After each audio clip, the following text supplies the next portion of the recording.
Today we are talking about concentration of solutions. So concentration is something that tells us how much solute is in a certain amount of solvent. And so we can use the terms dilute or concentrated to tell us qualitatively about a solution. If it's dilute, it has a low concentration of solute. If it's concentrated, it has a high concentration of solute. And I'm sure you've used those terms in everyday life and you kind of know what they mean. If we look at them on the molecular level, the solute particles here are blue. And so you see there are, in this concentrated solution, there are a lot of solute particles.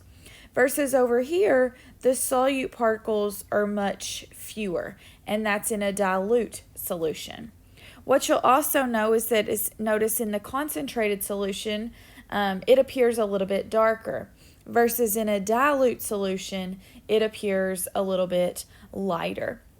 And so, you can use this term for all types of things, how concentrated or how dilute it is. All right. So if we want to measure something quantitatively, that was a qualitative measurement, dilute and concentrated. But if we want to measure it quantitatively, then we use a term that is referred to as molarity. And so it actually assigns a number that goes with our concentration. And so molarity, you have to know this, is measured at moles of solute per liters of solution, okay? Moles of solute per liters of solution, and that gives us our molarity, signified as capital M. And so a very concentrated solution might be 6 molar. Sometimes you'll hear 12 molar in the lab, but that's about as concentrated of a solution as I have ever worked with, is a 12 molar solution. But a 6 molar solution is pretty concentrated too. But if you had something that would be 1 molar, this would be dilute, and this would be more concentrated. Okay. Now, if you had something that was a half a molar, then this would be dilute. And this one here would be more concentrated. And so you see what I mean when I say they're relative terms, okay? When we're comparing the 6 and the 1 is dilute. But when we're comparing the 1 and the 0.5, the 1 is concentrated. So those terms dilute and concentrated are relative. They don't really give us a number. If we want a number, then we assign this molarity, okay? And you see it written as the number with an M after it.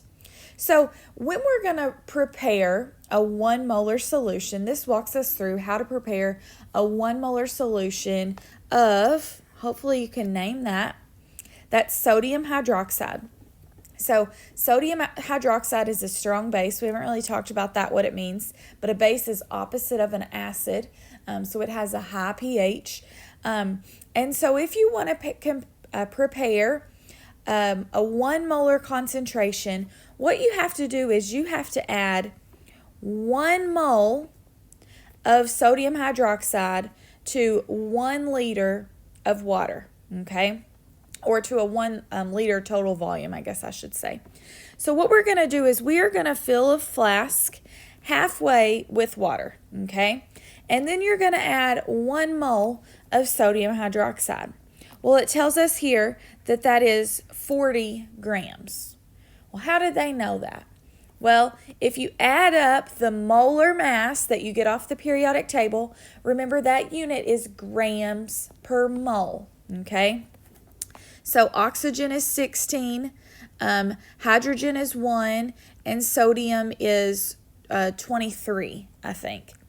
And so that gives us that 40 grams total. When you add that up, it's 40 grams. And so we add 1 mole sodium hydroxide to our flask, and then we add the rest of it up to reach the 1 liter mark, okay?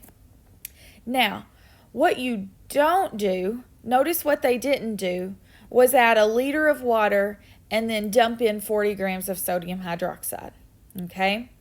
Think about that for a second. Does anybody know, and you can't answer me obviously for this, but why wouldn't you do it that way? Why wouldn't you add a liter of water and then dump 40 grams in it? Why is it better to add part of your water, add your sodium hydroxide, and then add the rest of the water? Well, when you dump a solute into a solvent, it actually increases the volume, right? If you have a glass full of water and you drop a rock in it, it overflows. The same thing's going to be if you're going to add sodium hydroxide into it. It overflows, okay? Now, 40 grams isn't that much, but if you take something like glucose that's 180, or 40 grams actually is a fair amount.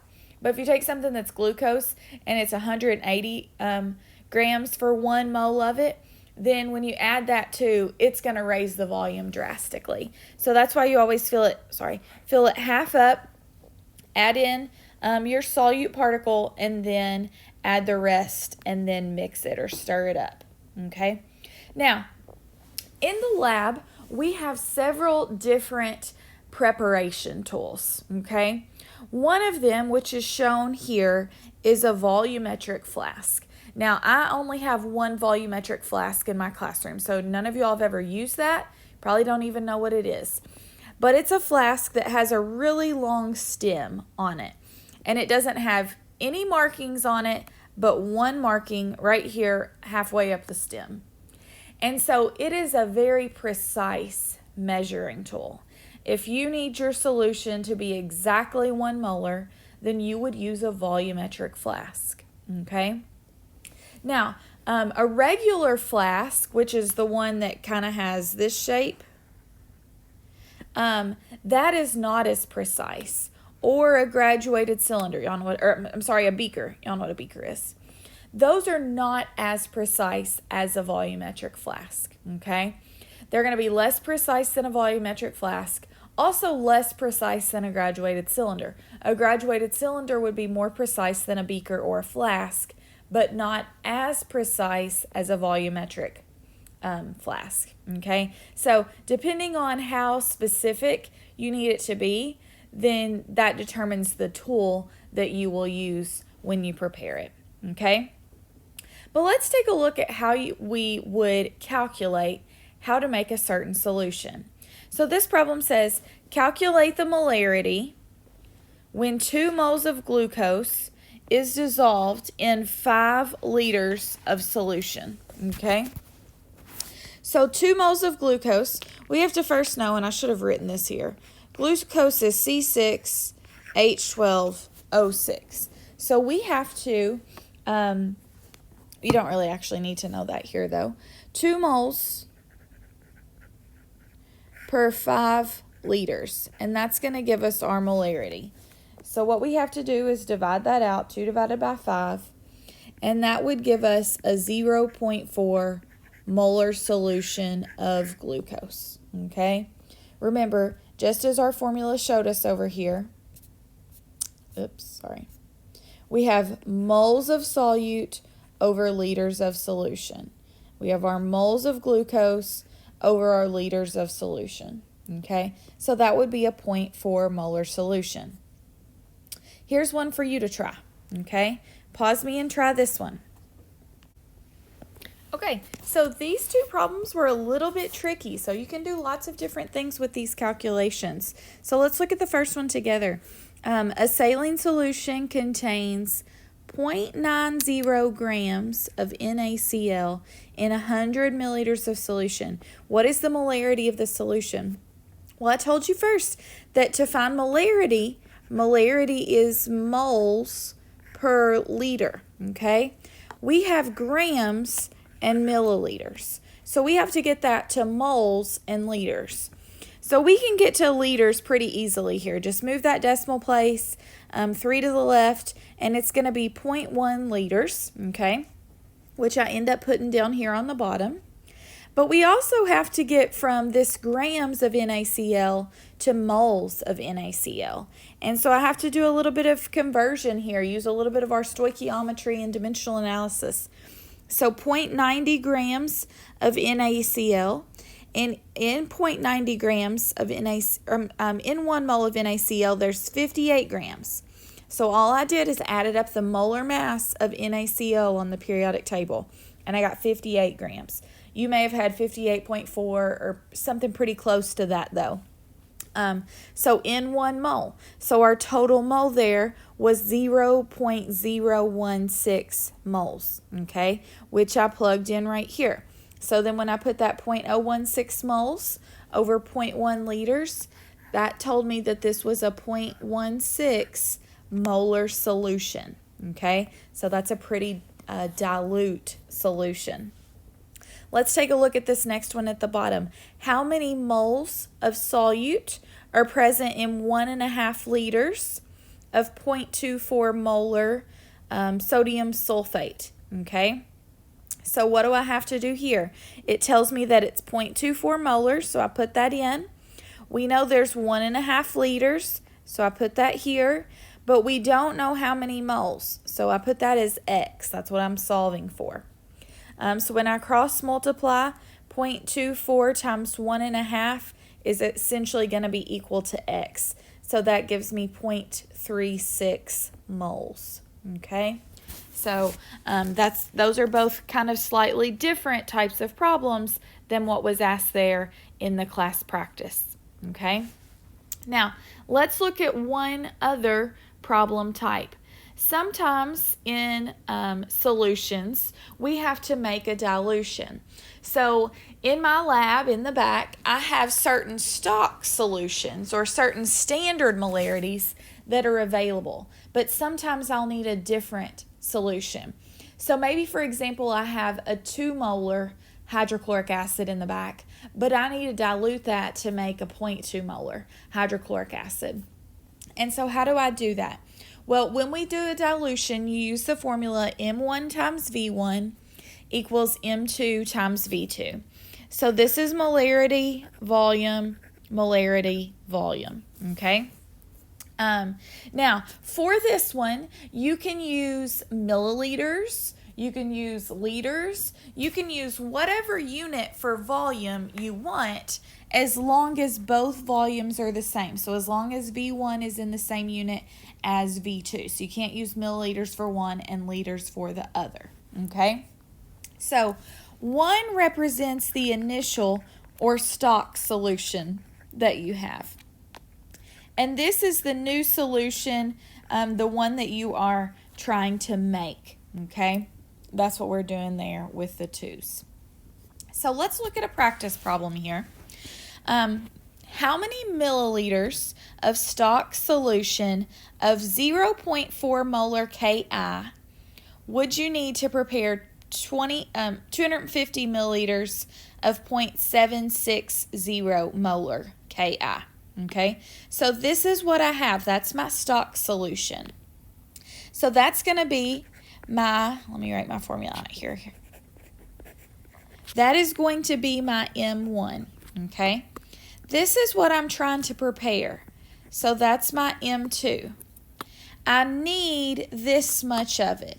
So that's my V2. And so the question is asking how many milliliters of a stock solution.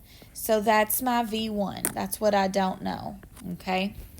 So I have 4.0 molar times V1 equals 0.760 molar times V2. Okay? And so when I divide that out, I have multiply 0.760 times 250, and then I will divide it by the 4. And so V1 is 47.5. Okay? So that's my volume, okay? So it's going to be milliliters because I had milliliters in the other one. So basically what I'm going to do is I'm going to take a beaker or a flask or whatever I'm using, and I'm going to add 47.5 milliliters of Ki, okay? And then add enough water of this 4 molar Ki, okay?